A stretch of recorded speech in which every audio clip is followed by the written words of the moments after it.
So good afternoon, ladies, gentlemen, boys, and girls. We are here for the fourth edition of 10th grade promotions. Yeah. So the purpose of this afternoon, we come with some special guests. We are here to show love and valorize not one, but two of our outstanding government and history teachers. Both of these two people are outstanding when it comes to instruction, as well as building bridges with parents and scholars. So I thought, as we go into the holiday, why not, instead of hitting you with one, let's hit you with two videos every month.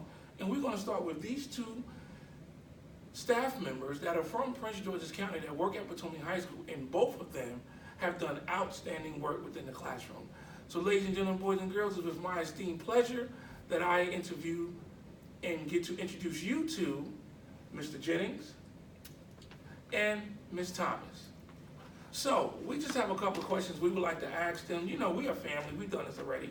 So we just want to ask y'all a couple of questions that will help us better understand some of the work that each of you have done in the classroom. So that way, hopefully, through your answers, it can help other teachers, possibly in high school or middle elementary, that may be struggling with some instructional strategies or some other strategies that can build that bridge within the classroom. So are y'all ready? Ready? All right, so our first question, can you please unpack for us some instructional strategies that you have used, each of you have used in the classroom, that you have found to be most effective with regards to teaching and learning? Okay, so I'd like to take that one if you don't mind. So one of the methods that I like to use is the jigsaw method, Okay. or gallery walk method. And in this situation, groups of students have a particular assignment and they are working together for each part of the assignment. Okay. So for example, today we were working with the Bill of Rights, or the first 10 amendments to the U.S. Constitution. So each group had one of the amendments, and they became experts on that particular amendment, right? So they knew everything they could about that particular amendment. They knew how it related to real world situation. They were able to put it into their own words. They were able to explain it to the class. So they gave a presentation on that particular amendment. Okay. And so each group was able to give a presentation. Then we come together to create kind of a final product at the end. That way, students are not only presenting, but they become experts in a particular field. And like I said, there's a final product at the end, and everybody feels that they've contributed to that part. So I really appreciate that. Yeah, Thank you. appreciate it. So we had one more question because I know our time is short. So we wanted to know, how has the use of emails assisted in building that instructional focus and that relationship with parents, scholars, and the content?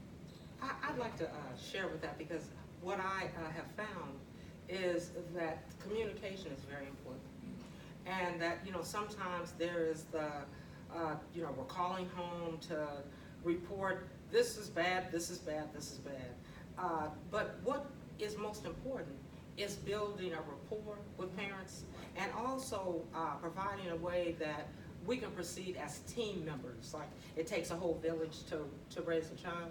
So even when, let's say, I might lead with calling home to say something first before the email. And what I'm going to make sure is that, hello, this is Ms. Thomas, say something personable, and number one, say something positive about that scholar. Right. Because everybody has something, good, if I can say it like that. Right. But so establish that, and, then at that point, share what perhaps the concern is, and then work with that parent perhaps on how to maybe jointly come up with a conclusion. So then you follow that up with an email, and still with the email, you want to start off with something positive, or if it followed a phone call, Right. So glad we talked today. Right. Maybe if something came up that we could remember, add that in there as well. and then share, go over again what the concern is. Right. And if it just leads with the email, let's say you can't call home. Right.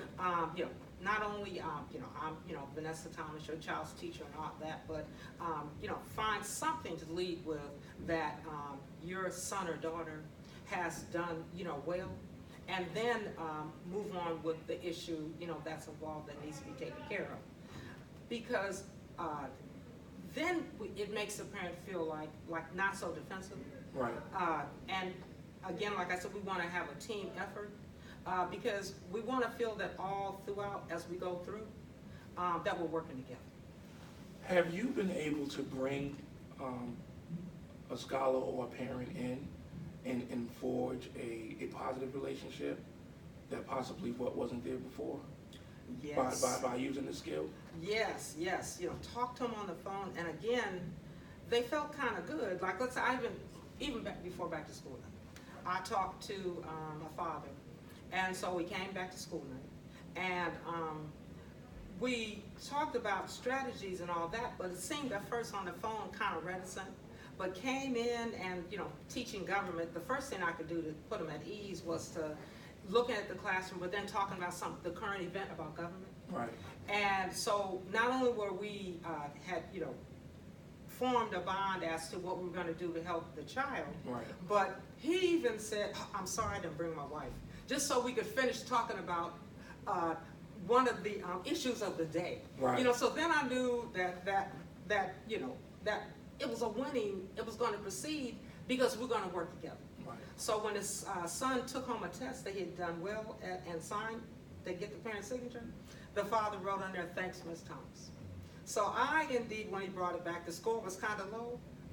For any of the students that brought back parent signatures, I was like, well, this is worth 5 more points. Because I think we learned something here that the student learned, that we're working together as a team. Right. So definitely parent contacts, parental contacts, that relationship is just the foundation for what we can help that student to do and to achieve. I appreciate that. So if this is your first video, I would first strongly suggest that you can, one, go to my YouTube channel, which is Blair Smoak, or you can check me out on Facebook. You'll see the other 3 videos, and this video is going to be on Facebook as well. So what's most important is that we're taking today, this Friday, to stop with the busyness of the day and to show love to both of these 2 educators. Why? Because I strongly believe that we just don't spend enough time showing love and valorizing the great instructional strategies that are happening inside of the classroom. So that was the premise of the 10th grade promotions. So what you're going to see for this whole school year is we're going to hit you with 2 videos every month of teachers, parents, security, foods. I'm coming for everybody. And we're going to sit them down on the couch and let's share out and learn what are the great things that they have done that may help somebody in another state.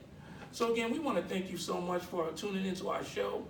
I just want to thank each of you. It is a pleasure as an administrator to get to work with both of you. We've been together for the last couple of years with the 10th grade academy, and the growth is so obvious. So I just want to humbly say thank you to each of you. I actually look forward to us working together, more, and just keep up the great work. Thank you. Thank you, Mr. Smoak. Appreciate it. Yo, so, Appreciate thank you it. again, and tune in.